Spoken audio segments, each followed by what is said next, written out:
Welcome to John McGivern's Main Streets, the podcast that takes you behind the scenes of this popular TV program. I love it! You'll hear from John, Main Streets producer and director Lois Maurer, and that episode's content producer, as they share some of their favorite memories from filming and interesting stories that you won't find anywhere else.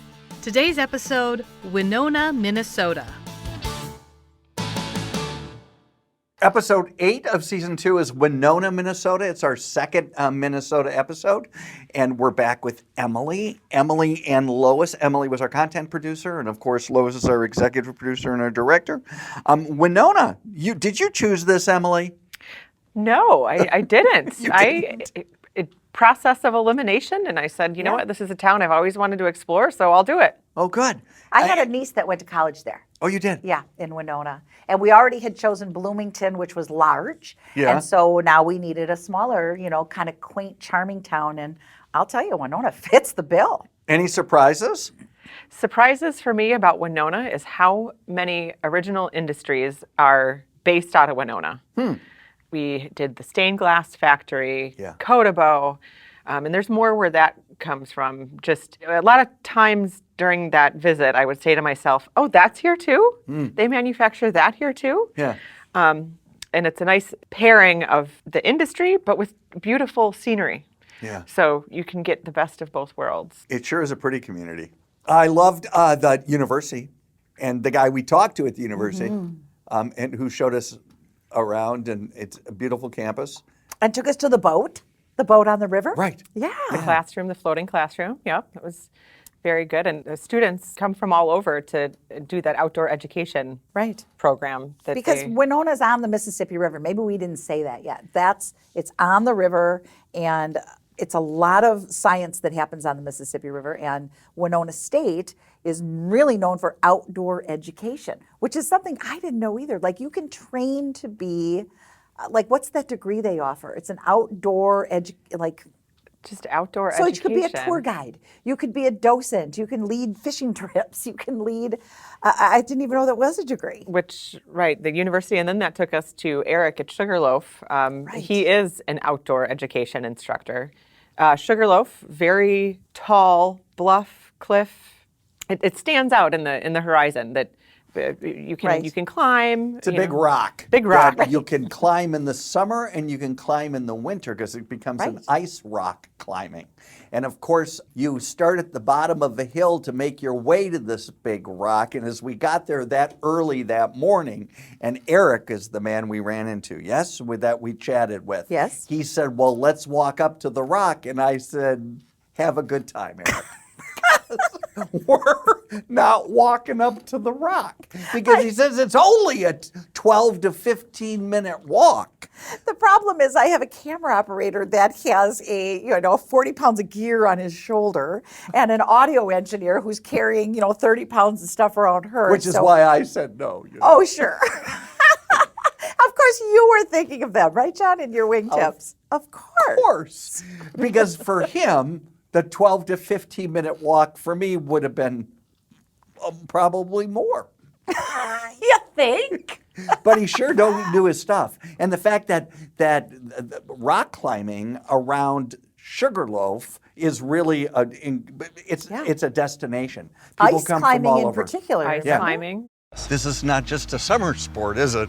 No, I mean, probably our busiest season locally is guiding at the Winona Ice Park, which is one of 4 ice parks in the country and second largest. Ice climbing is one of those things, when you first hear it, you think it's totally absurd. Right. You have knives on your feet and axes in your hand. But once you do it, I would almost say 100% of the people who try it love it. It's kind of like around here now, it's starting to become like there's ice climbing season and there's waiting to ice climb season. And he and his wife moved there particularly for that. I mean, they kind of started the whole ice climbing thing at Sugarloaf, that now people come from all over the country to do it. Outdoor activity. Yeah. It's really important. And to learn about the driftless region, because that's really important to Winona State University to that degree. So it's about where they're at, which is the driftless region. That was great. None of that was my favorite, though. You know what my favorite was, that episode? Oh, it has to be Willet Hauser. Oh, my Lord. Yeah. Oh, my Lord. Talk about specific industry that they do, which is stained glass. They create and repair stained glass, and these are pieces that are, out of every church in the world. Mm-hmm. What a great business they have. Right, and we're not just talking about little welcome signs that go above your door. Huge, multiple storied stained glass pieces. That this is one of the only places, one of a handful that they get commissioned. So. The fact that they build brand new too, like people are still commissioning these windows and gigantic projects, and the variance of that glass, going from modern to back to something that looks like it was from the 1500s. It's just amazing the breadth of work they take on at that place. And even, something that was made in the 1500s, they do repair work too. So you can see in the room pieces that are, maybe shipped back to them, and they're piecing it back together, restoring it, and then carefully shipping it back. Or they send crews on site too to do that intricate work. Talk about we're a walking skill. around that factory with all this gear, and all I can think of is, don't knock into that, don't bump into that. What a responsibility. Those people send those pieces there. Can you imagine? It's glass. Right. I was on pins and needles the whole time. Right. They're working on these pieces on these large tables, and we're holding our equipment over the table, and all I can think about is, oh my gosh, Exactly. don't drop this. Me too. But what a beauty to be surrounded by that kind of beauty, though, wasn't it? Just like it kind of made your soul take a breath, didn't it? Yeah. And the skill of those people. The skill and the to be passion. marveled. You can tell everyone there just loves to be part of that experience. Yeah, that was a hard one to leave, actually, because I could have spent all day. Want to wear something that's going to support your favorite show? Shop at Main Street Store. Proceeds go to help us get next season into production. So come on, go shopping at mainstreets.tv. I've got to talk about insurance. Are you stressed and overwhelmed with your Medicare Advantage plan options? It's ironic, really. The thing you need the most causes you stress. And it doesn't have to be that way. I chose Network Health because it's not stressful. For 40 years, they've provided health insurance to Medicare members throughout Wisconsin. And their customer service, let me tell you something. It's like nothing I've ever experienced before. So if you're looking for a Medicare Advantage plan and you want to be relieved of stress, you got to call my friends at Network Health. Call 844-277-7174 today. That's 844-277-7174. Don't wait. I also loved, right in the middle of downtown, on their main street, was a place called Yarnology. And I thought, we're going to talk to... I thought you were going to hate it. I loved it. I know. I loved it. First of all, I love these women who are business partners, and they really took what their hobby was and made it their vocation and created a store, a sizable store in downtown Winona that offers, before COVID, they had all of these couches and chairs, and they would have, it was a living room of knitters. Part of our business plan is about building community. Well, I think people need places to gather, and what we found that surprised us was that people helped one another as they sat in community and taught each other and inspired each other. A lot of friendships have been made, definitely. Yeah. People just get into it, It's like yoga. If knitting is your thing, you need it. This is a serious conversation. It's a community. They build their own community. And how cool was that Gabby and Kelly didn't know each other, but they had the same passion and they shared a hairdresser. So they told hairdresser, hey, I just love, knitting and yarn. I want to start this community.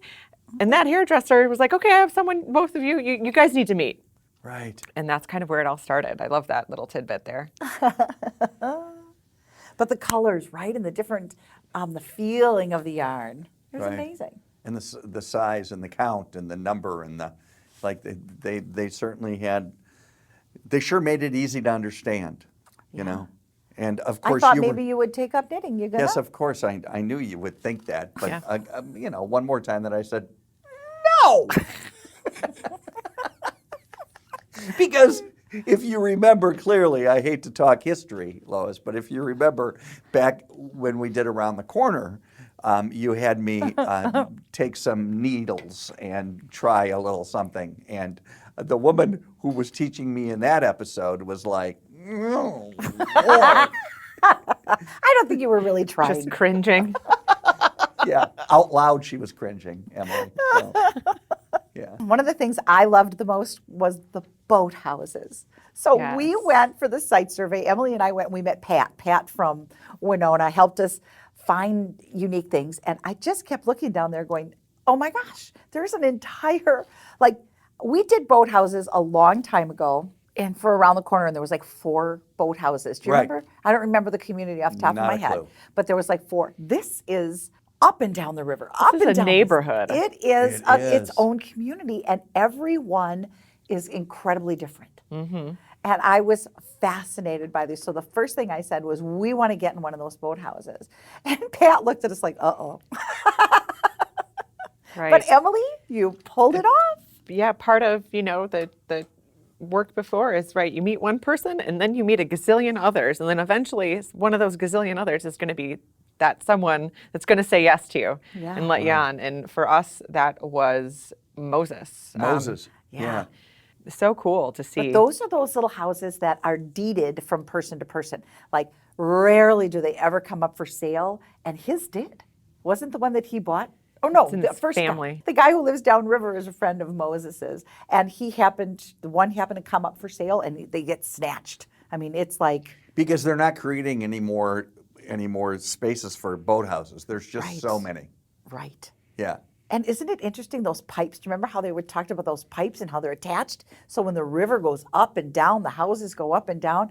I don't know. That's a kind of living, I don't know if I'm built for that. What about you? Would you live in a boathouse?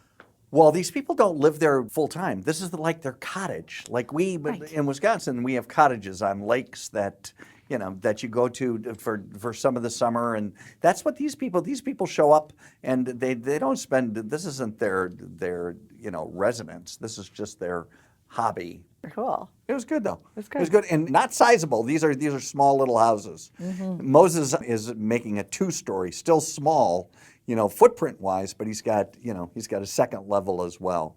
So him and his wife and kids were there. How about the canoes, you guys? How about Wenonah Canoe? Winona, not spelled like the city of Winona. but spelt like the We know now. Well, Wenonah Canoe is an amazing manufacturer there. Yeah, and they, as far as different sizes, different styles, they had an entire choice. You could get whatever you wanted there, from simple to, it's like, I don't need a canoe that big. and another family business, started 50 plus years ago with Mike in his garage, and it just blossomed to see how Who those. was there that day? Mike was there that day, and we had a Yeah, he chance was. to say hello to him. And then he took us down to his House house. on the river, which had a garage that has about, 12 canoes in it, which I guess my if you Lord. think about it made sense since he's the Right. owner of the company. But yeah, People who that like was classic fun. cars have a bunch of classic cars in their garage, but if you're a canoe, you've got all your different canoes on the Oh yeah, river. Also, Winona, huge part, Watkins. sure. Downtown, that building that's been there since the early days, it takes up a huge section of town. The headquarters, the administration building, looks like a temple of some sort. I mean, it was built to be a show palace, was it not? Oh, The liniment, that's the soothing salve. Right. That's where this Watkins started. And now it's spices and vanillas and right. That's what you watched Big Bottled, right? Was Yes. vanilla. Yeah. Yeah. Which And what a building. I mean, that building is remarkable. And when you could just imagine in their heyday when that was packed out, I mean, it really was a beautiful building. Speaking of heyday and Winona's heyday, right? Winona was one of the richest cities in Minnesota back in the booming Rivertown days. Yeah. So what did people do?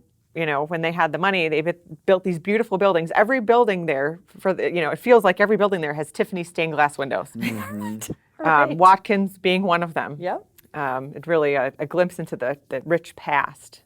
And of the Winona. bank. Do you remember walking into the bank? Okay, I'm just going to say it. Can I say it? It was like, okay, this was a bank, I know. and now, we're going to take oh, there's a museum in this bank? Okay, we're going to walk up to the museum. And why do they have all these stuffed, like, animals from, because was it the woman who started the bank? Yeah. Would go to Africa to shoot big game animals, and she brought them back and put them on display in the bank? Hey, they're protecting your money, I guess. They are. That was something. Yes.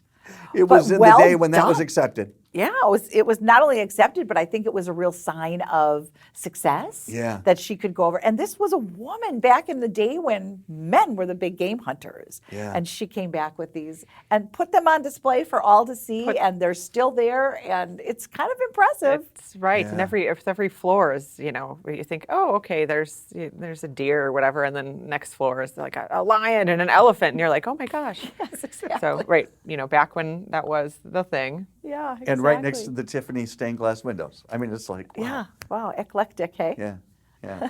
I thought it was good. What else? Did we eat anything here? We went to NOSH, which is that really it's kind of like their first, I'm going to call it farm to table, upscale kind of restaurant, relatively new. And the owner was an absolute joy. His name was Greg. Do you remember? Yeah, NOSH. First of all, he took a space in downtown and really created kind of a fine dining restaurant. And he was such a good guy, too. Him and his wife. His wife did front of the house, which she didn't come because she didn't want to be interviewed, because that's not her thing, he told us. And then he took me back, and he made paella, is what he made. Yeah. Yeah, beautiful place. Beautiful place. And it's doing very well in Winona, as it should. Right. He's professionally trained.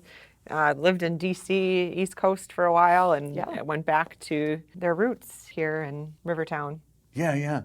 But it was a good episode, you guys. Yeah. Yeah, we'll go back to Minnesota next season, of course. Hopefully we will find something as exciting as these 2 episodes we did in Minnesota. Emily, thanks for your work. It's always great to be working with you. And we'll see what happens next season in Minnesota. Curious to find out where John is traveling next? Head over to our website, mainstreets.tv, to learn more. Again, that's mainstreets.tv. Be sure to subscribe to this podcast, and please leave us a review. It helps more people discover great programming like Main Streets. Look for us on YouTube, Facebook, Twitter, and Instagram to follow all the action. John McGivern's Main Streets is produced by Plum Media in